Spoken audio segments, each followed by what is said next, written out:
Bismillahirrahmanirrahim. Assalamualaikum warahmatullahi wabarakatuh. Alhamdulillahi rabbil alamin. Hamdan hamidan hamdan syakirin. Hamdan yuafi ni'amahu wa yukafi'u mazidah. Rabbi shrah li sadri wa yassir li amri wahlul 'uqdatam min lisani yafqahu qawli, amma ba'd. Assalamualaikum warahmatullahi wabarakatuh. Sekali lagi saya ucapkan kepada para pendengar, penonton laman ilmu Masjid Negeri Perak.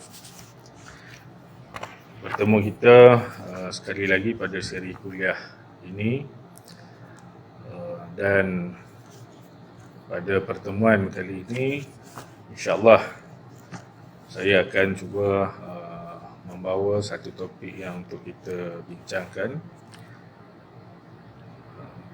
yakni berkaitan dengan memahami kepelbagaian ummah. Perbincangan ini masih dalam ruang lingkup ataupun konteks penyampaian dakwah. Apabila kita melaksanakan pendekatan dakwah secara umum, kita akan menemui kepelbagaian pemikiran masyarakat, terutamanya masyarakat Islam, yang sekaligus ianya merupakan satu cabaran buat kita, terutamanya para pendakwah. Kepelbagaian ini harus kita fahami kerana ia memerlukan kepada pelbagai kaedah, pelbagai penyesuaian berkaitan dengan kandungan dakwah, serta juga pendekatan media yang berbeza. Jika kita lihat realiti yang berlaku pada hari ini, terdapat segelintir para pendakwah kita yang tidak dapat menyesuaikan kandungan, kaedah dan kaedah media ataupun perancangan kepada kandungan untuk disampaikan. Berbalik kepada asas dalam menyampaikan dakwah, perlu kita menyampaikan dalam kaedah yang mudah dan boleh diterima serta difahami oleh masyarakat umumnya. Lebih menyedihkan apabila terdapat perbezaan berkaitan dengan aliran kefahaman, persatuan, pertubuhan serta ideologi politik, dan kita begitu mudah melabel pihak-pihak yang tidak bersetuju ini sebagai golongan yang menentang proses pendakwahan itu. Sedangkan pada masa yang sama, segelintir di antara kita tidak mengambil endah betapa mereka juga memandang sinis kepada para pendakwah yang dirasakan tidak sehaluan dalam pemikiran ataupun haluan jemaah mereka.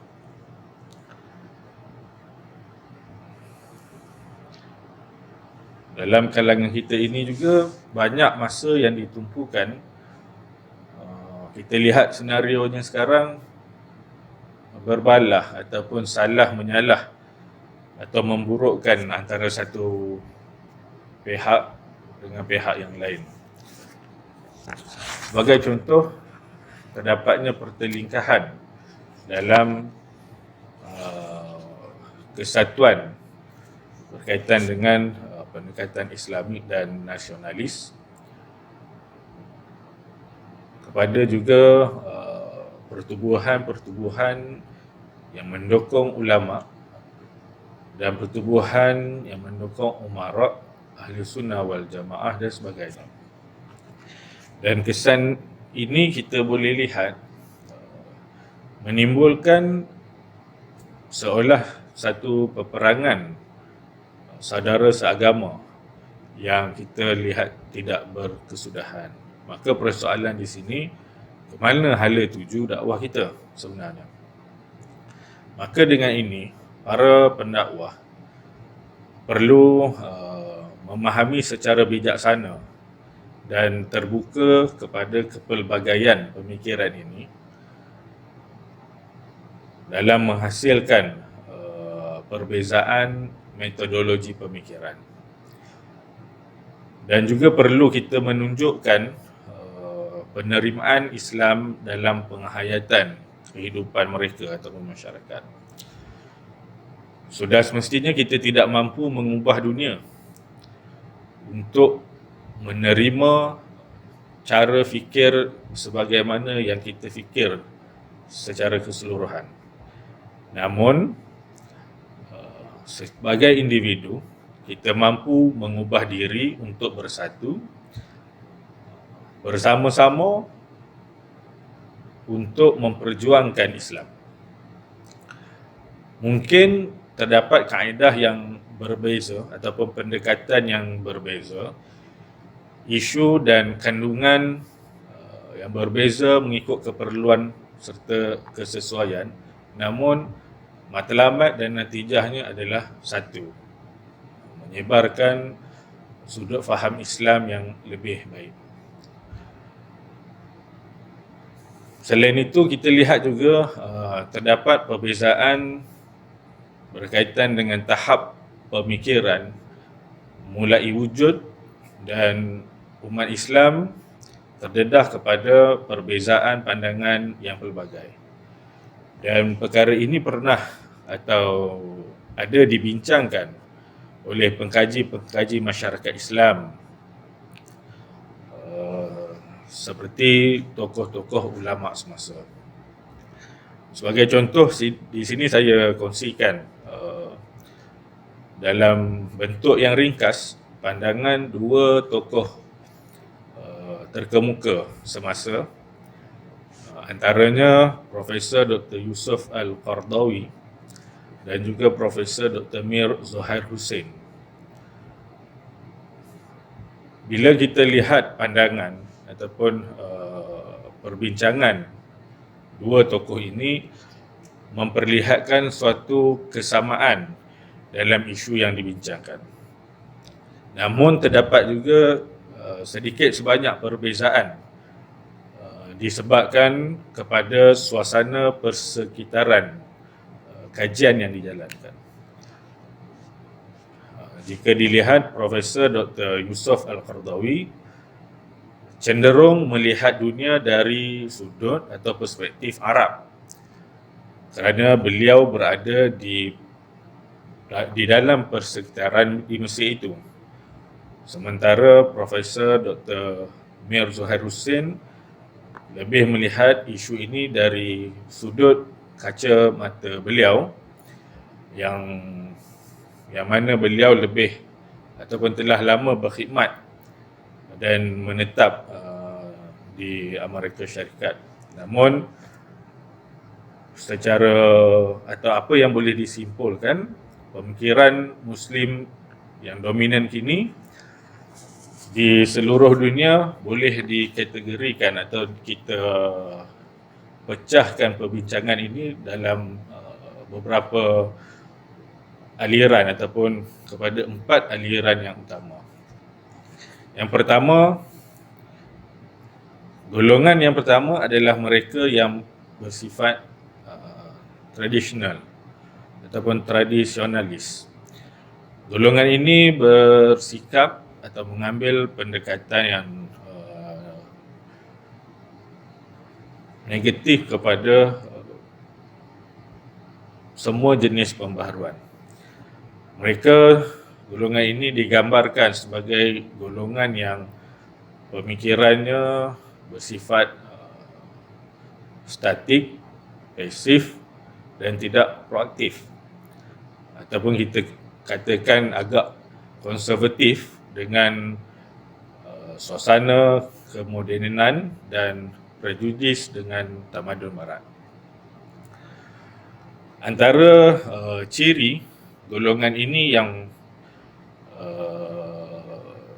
boleh kita lihat dari sudut aliran pemikirannya, yang pertama, pandangan dan cara hidup mereka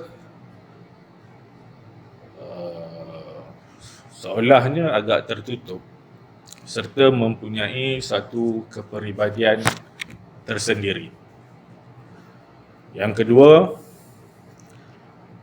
cenderung dan kecintaan mereka terhadap cara hidup yang menjadikan mereka sebagai golongan yang zuhud, atau mereka juga sentiasa mengingati kepada kematian dan mukmin yang unggul lagi istimewa. Yang ketiga, golongan ini tidak mudah diserang penyakit cintakan dunia dan acap kali dikenali sebagai golongan yang warak. Dan mereka, ciri yang lainnya, mereka juga mempertahankan identiti Islam dengan cara yang tersendiri. Jadi kesimpulannya bagi golongan ini, kita dalam kajian yang dinyatakan ini, seolahnya golongan yang pertama ini adalah golongan yang agak konservatif.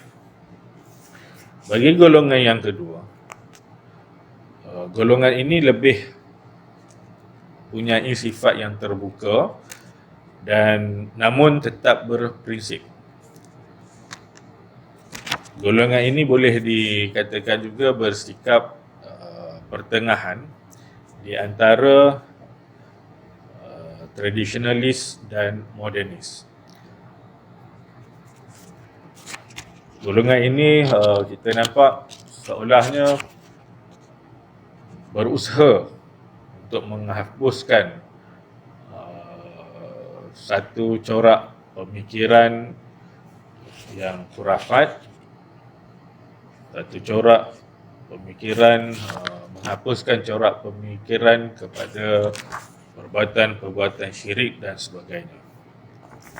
Antara ciri yang boleh kita lihat dalam aliran ini, yang pertama, selamat daripada kesesatan penyelewengan dan cuba menghapuskan pemikiran khurafat, syirik seperti mana yang saya nyatakan sebelum ini.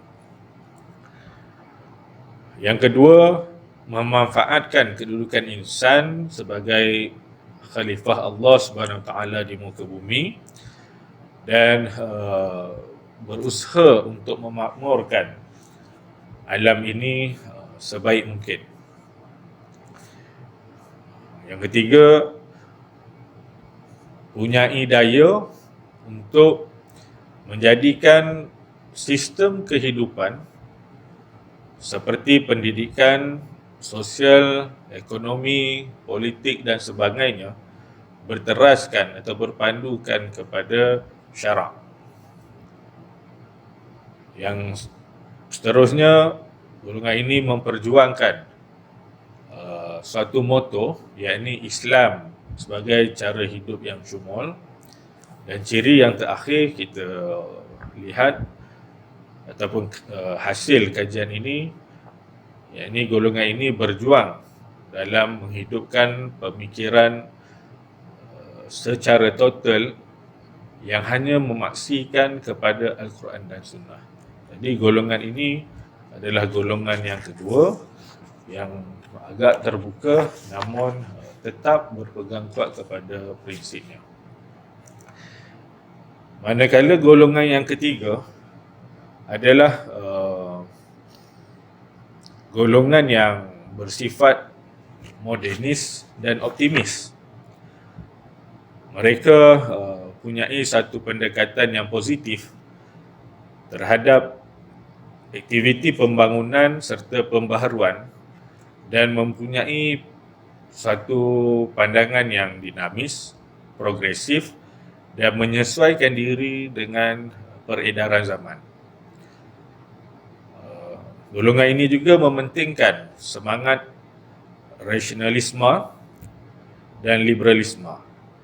Dalam pelbagai situasi, mereka juga cuba menyesuaikan Islam dengan arus pemodenan yang sering juga menafsirkan bahawa Islam itu mengikut perspektif dunia moden. Antara ciri-ciri yang boleh dilihat bagi golongan ini, yang pertama, golongan ini punyai suatu sikap aliran menjadikan Muslim itu tidak beku, tidak kaku, malah sentiasa berdaya saing dengan pembangunan semasa. Yang kedua, kemampuan akal dan fikiran digunakan sepenuhnya dan mereka ini dapat berdiri gagah, digeruni serta setanding dengan bangsa-bangsa luar atau bangsa Eropah. Yang ketiga, sikap ini kadang-kala merosakkan status insan sebagai hamba Allah yang seharusnya tunduk, patuh dan taat kepada suruhan ataupun juga larangan Allah SWT. Bila mana berlaku pelanggaran hukum syarak dalam mencapai misi serta visi kepada pemodenan. Dan ciri yang seterusnya, golongan ini penumpuan lebih kepada dunia yang menyebabkan manusia akan lebih mencintai dunia dan tidak tunduk kepada pencipta muka bumi ini ataupun alam. Dan golongan yang keempat ataupun golongan yang terakhir adalah mereka yang lebih pragmatis. Mereka ini memperlihatkan amat sedikit kepada amalan-amalan Islam yang dilakukan dan sebahagian besar daripada mereka hanya Islam pada nama atau keturunan, yakni warisan, dan kebanyakannya memperolehi pendidikan dari barat. Jadi mereka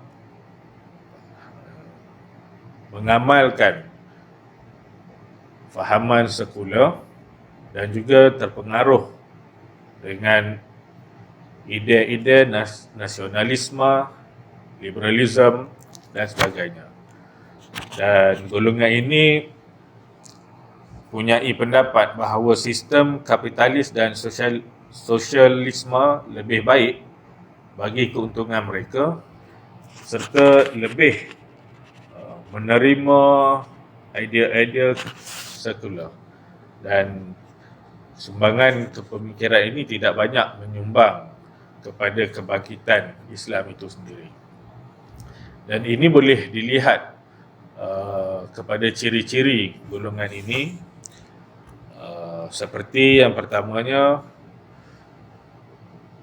tidak dinafikan sikap dan pemikiran mereka akan menyebabkan Muslim akan mencapai pembangunan seperti yang dikecapi oleh negara-negara barat seperti yang kita lihat sekarang.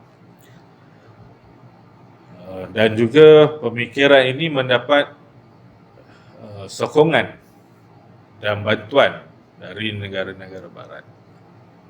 Justru disebabkan itu, pendukung kepada aliran ini lebih yakin dan berpegang teguh kepada fahaman dan izm tertentu hasil daripada fahaman yang telah mereka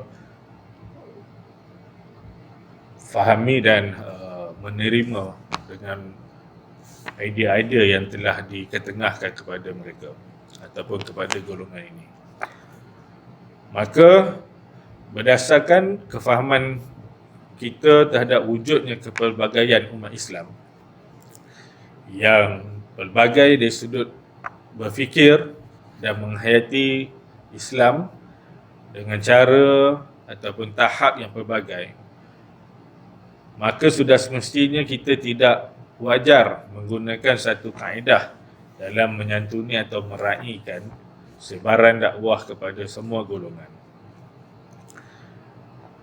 Dan mungkin terdapat satu isu bagi golongan tradisionalis, tetapi bukan isu bagi pihak yang mengamalkan atau yang perlu dibincangkan bagi golongan pragmatis.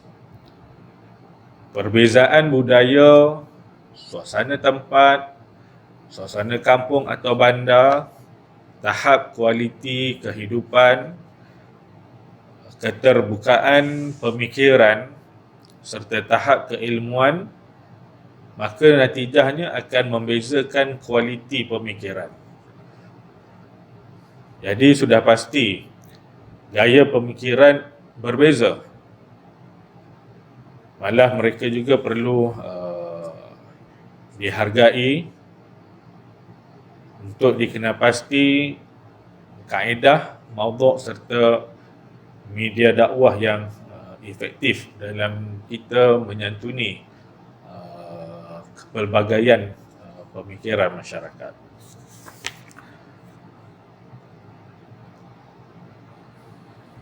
Secara realistik, kita tidak mampu mengubah semua orang. Namun kita boleh bertolak ansur dalam menerima kepelbagaian perbezaan pendapat. Perbezaan ini adalah menggambarkan satu kesyumulan dan kesejagatan Islam yang fleksibel pada semua masa, tempat dan boleh diterima sepanjang zaman. Namun, ada kekangan di situ.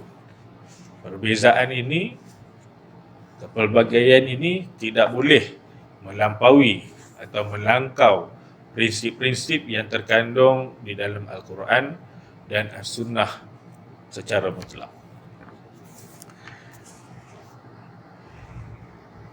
Islam membenarkan atau keizinan Islam untuk berbeza pendapat dalam perkara-perkara yang tertentu, dan ini membuktikan satu keanjalan dalam syariat Islam, dan ini dapat menggalakkan percambahan fikiran atau idea yang bernas dalam memperkayakan warisan ilmu-ilmu Islam.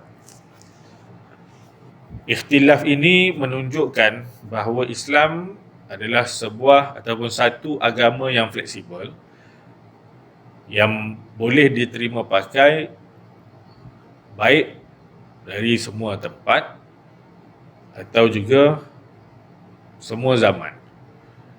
Dan ini boleh disesuaikan dengan fatwa serta peredaran masa dan perubahan tempat, serta ia dapat mengelakkan kebekuan fikiran masyarakat Muslim yang mengamalkan satu ikutan ataupun taklid buta. Jadi bila kita meneliti situasi ataupun senario kebangkitan umat Islam yang melahirkan kepada kepelbagaian pandangan dan pemikiran, maka seharusnya kita memahami konsep sebenar berkaitan dengan perbezaan pendapat atau pandangan dalam Islam. Ini tidak lain, ianya hanya bertujuan agar kita mampu untuk menganalisis dan menentukan pilihan aliran yang perlu dipilih sebagai suatu ideologi serta cara hidup kita.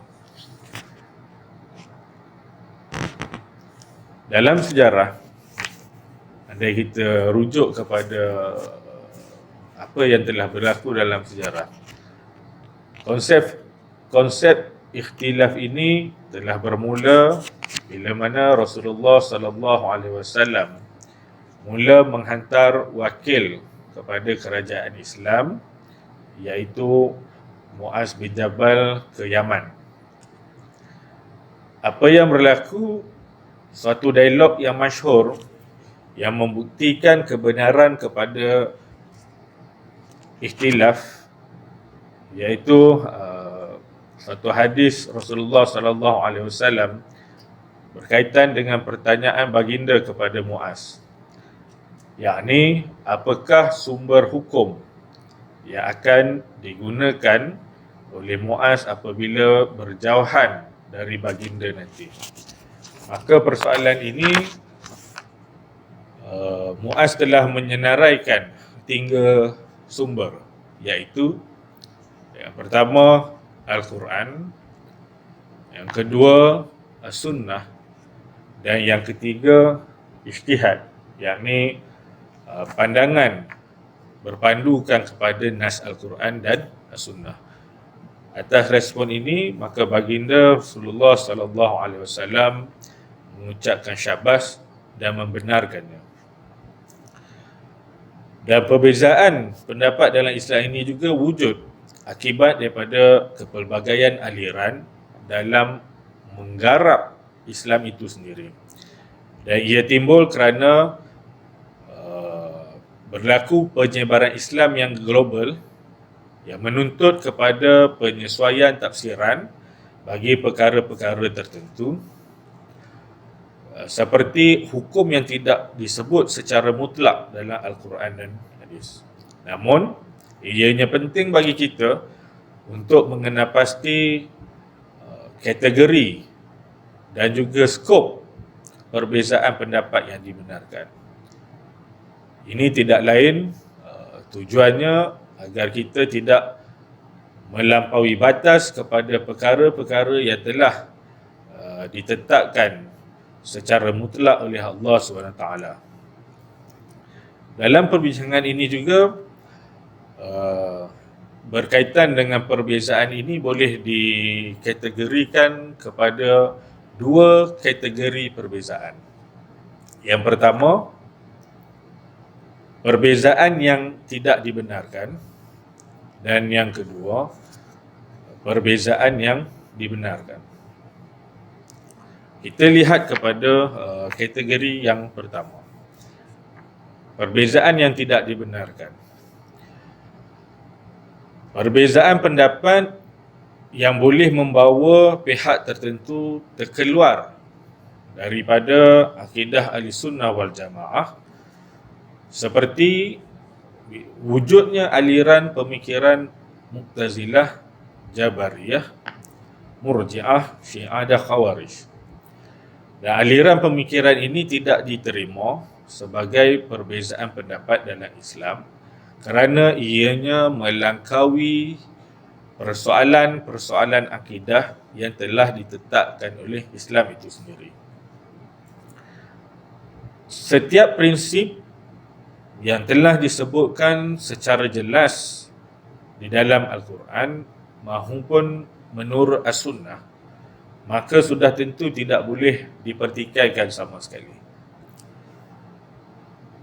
Malah tidak boleh atau tidak dibenarkan berijtihad serta mengeluarkan pendapat yang berlainan daripada apa yang terdapat di dalam kedua sumber itu, iaitu Al-Quran dan As-Sunnah.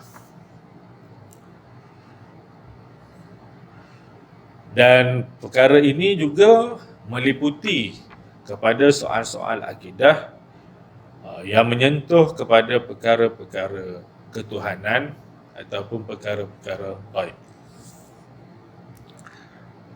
Kita lihat perbezaan yang kedua, kategori yang kedua, iaitu perbezaan yang dibenarkan. Dalam perbezaan pendapat yang dibenarkan adalah yang dijalankan dalam rangka yang disepakati oleh para ulama semasa berdasarkan kepada satu hadis yang bermaksud umatku tidak bersepakat dalam perkara-perkara sesat. Dan ini ada dinyatakan dalam hadis riwayat Tirmizi dan Abu Daud.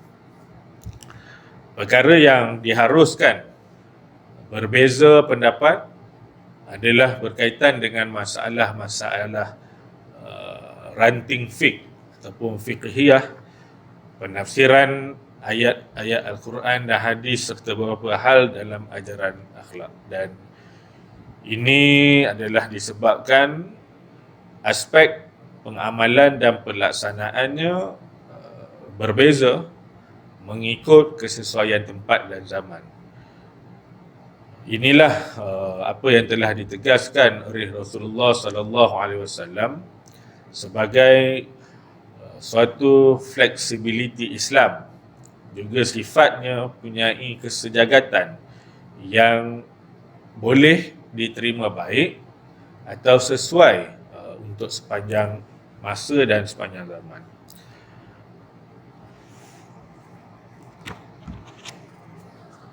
Di sini juga saya mengajak kita melihat apakah faktor yang mengakibatkan tuntutan kepada berlakunya perbezaan pendapat. Yang pertama, perbezaan pendapat dalam kalangan para sahabat dan tabi'in. Antara faktor yang berlaku ialah bila mana perluasan wilayah Islam dan kesukaran untuk berkumpul. Ini berlaku apabila kita melihat bahawa wilayah-wilayah Islam itu semakin berkembang dan menjadikan kesukaran untuk berbincang serta memutuskan suatu permasalahan secara bersama. Inilah yang ditunjukkan oleh Rasulullah sallallahu alaihi wasallam bila mana baginda memutuskan Muaz bin Jabal sebagai governor ke Yaman. Yang kedua, bila mana berlaku kelainan cara memahami sesuatu nas Al-Quran ataupun hadis. Kadang-kala para sahabat menerima nas yang sama tetapi berbeza dalam memahami penekanan atau fokus kepada nas tersebut. Yang ketiga, penerimaan bilangan hadis yang berbeza. Perbezaan maklumat yang diterima daripada Nabi Muhammad sallallahu alaihi wasallam, umpamanya terdapat sahabat yang menerima hadis lebih banyak daripada sahabat yang lain. Maka ini bergantung kepada sejauh mana perhubungan antara baginda Rasulullah sallallahu alaihi wasallam dengan sahabat itu. Yang keempat, terdapat perbezaan metodologi ataupun kaedah dalam menilai sesuatu riwayat nas hadis. Sebagai contoh, punyai perbezaan dalam penilaian kepada tindakan, maksud ucapan yang tersirat dan kekuatan kepada takrir ataupun pengesahan oleh Rasulullah sallallahu alaihi wasallam. Seterusnya, perbezaan berkaitan dengan ijtihad selepas sumber Al-Quran dan As-Sunnah. Dan sebahagiannya mengutamakan masalihul mursalah dan sebahagian lagi mementingkan kepada fatwa sahabat ataupun amal Ahlul Madinah dan sebagainya. Faktor yang seterusnya, perbezaan setempat ataupun persekitaran itu juga membawa kepada perubahan keperluan dan kepenggunaan kepada sumber hukum tersebut. Dan ini menyebabkan terdapat perbezaan pandangan ulama dalam mentafsirkan hukum serta menganalisis sumber tersebut. Yang kedua, perbezaan pendapat dalam kalangan umat Islam kontemporari. Jika diimbas atau dilihat selepas kurun keempat hijrah, muncul satu zaman taklid disebabkan ramai kalangan ulama dan mufti mengeluarkan fatwa mengikut kepentingan diri serta pemerintah. Oleh itu, ulama terkemudian mewajibkan kepada taklid dan menutup pintu ijtihad. Kebekuan minda ini berlaku apabila Muslim bertaklid dengan memberi peluang kepada pihak musuh menguasai negara dan umat Islam. Maka apa yang berlaku, para musuh Islam memperalatkan Muslim dengan cara menajamkan, menambahkan perbezaan pandangan atau pendapat dalam kalangan mereka. Ini antara dua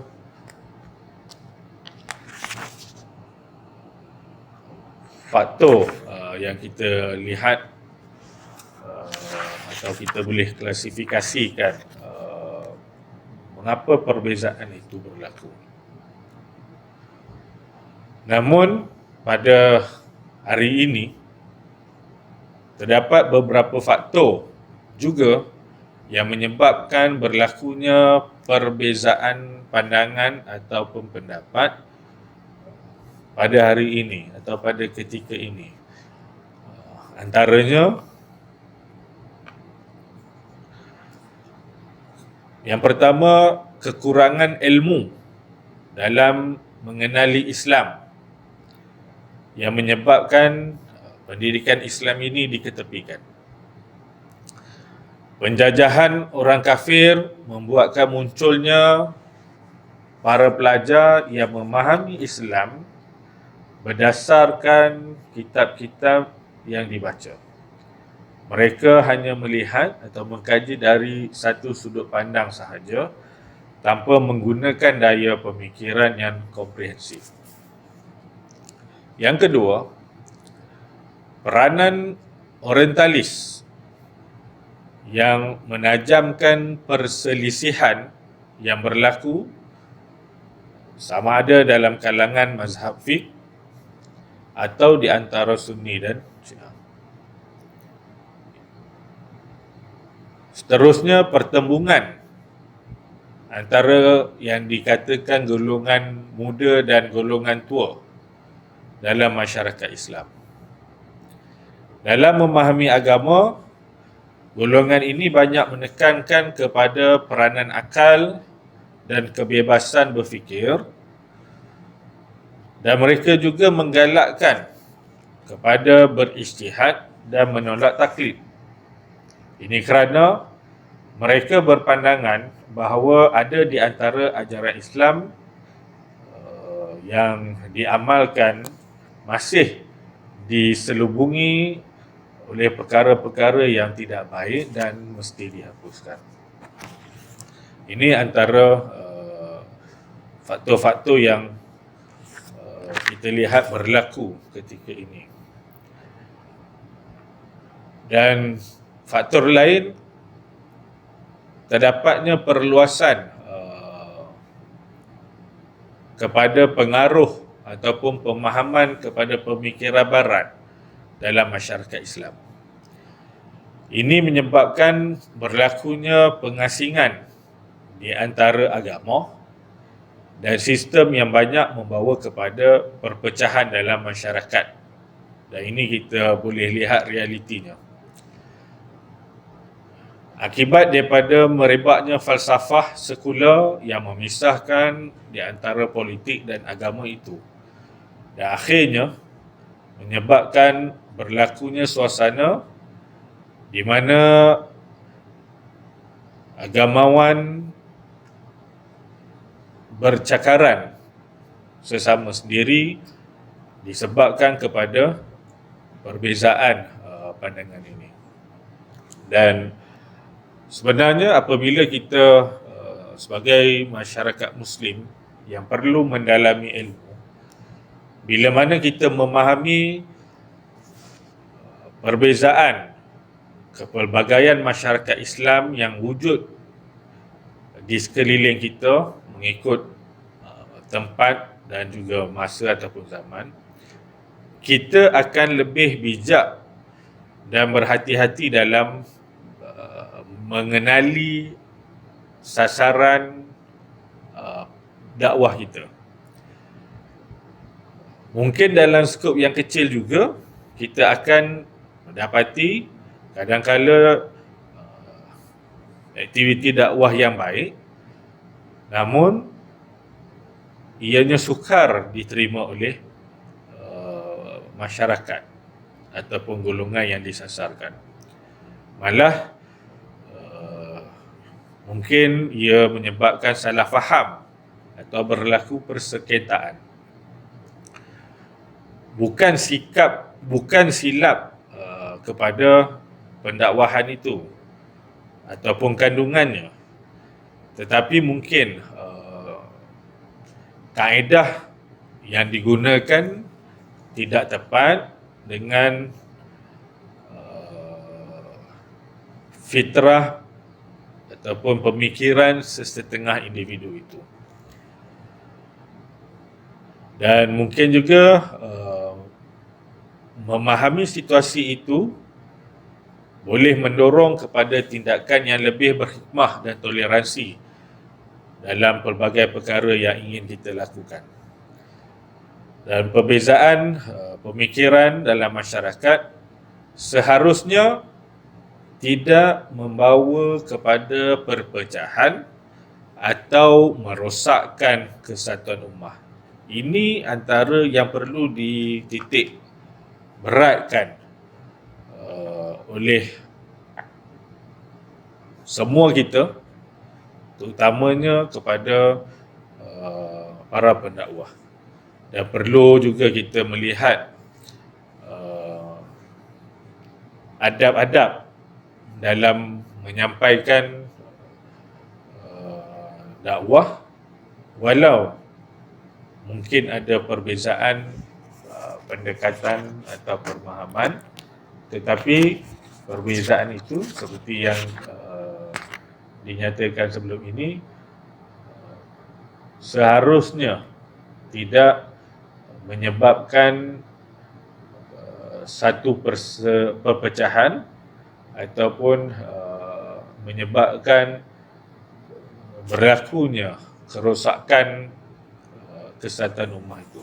Ini perlu kita jaga agar kesyumulan proses dakwah itu dapat diteruskan dengan meletakkan kaedah penyampaian yang baik, yang mudah difahami dan boleh diterima oleh masyarakat dengan kepelbagaian kaedah, serta menyantuni golongan sasar dengan perlunya kepada kita memahami siapakah golongan sasar kita dan apakah pendekatan yang perlu digunakan dalam merencana kepada kandungan yang ingin kita sampaikan.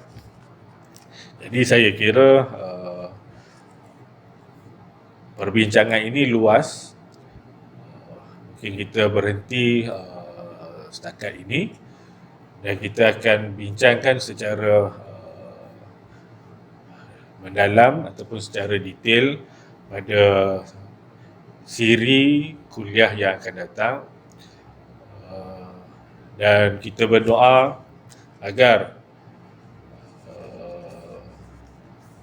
Allah Subhanahu Wa Taala mendengar rintihan kita, aduan kita, supaya situasi yang berlaku ketika ini, situasi pandemik yang berlaku ketika ini dapat dilandaikan, dapat disekat dengan segera, supaya kita dapat kembali melaksanakan rutin kita, laksanakan tuntutan ataupun apa yang diperintahkan oleh Allah, dan dapatlah kita kembali dalam suasana yang aman, damai, dan tidak gusar meneruskan kehidupan, dan sudah tentu dapat kita beramai-ramai hadir ke masjid, ke rumah Allah, untuk kita melaksanakan ibadah khusus kita, yakni solat secara berjemaah di masjid sebagaimana rutin sebelum ini. Moga-moga Allah menerima aduan, rintihan kita supaya mengangkat dan membebaskan ujian yang diberikannya kepada kita daripada berterusan. Dan kepada para pendengar dan penonton Lama Ilmu, teruskan istiqamah dalam mendengar dan menonton penyampaian ilmu yang telah dirancang oleh pihak Masjid Negeri dalam siaran secara online di media YouTube, juga Facebook serta Telegram Masjid Negeri. Dan sama-sama juga, andai ada rezeki yang banyak ataupun kurang, sama-sama kita sedekah dan infakkan menerusi akaun bank Islam yang tertera di skrin tuan-tuan dan puan-puan, bagi tujuan membantu Masjid Negeri mengimarahkan program yang dirancang, serta juga dapat kita sama-sama menyalurkan bantuan kepada pihak-pihak yang memerlukan, terutamanya dengan suasana yang berlaku pada hari ini. Jadi saya kira cukup sekadar itu. Allah Ta'ala alam. Assalamualaikum warahmatullahi wabarakatuh.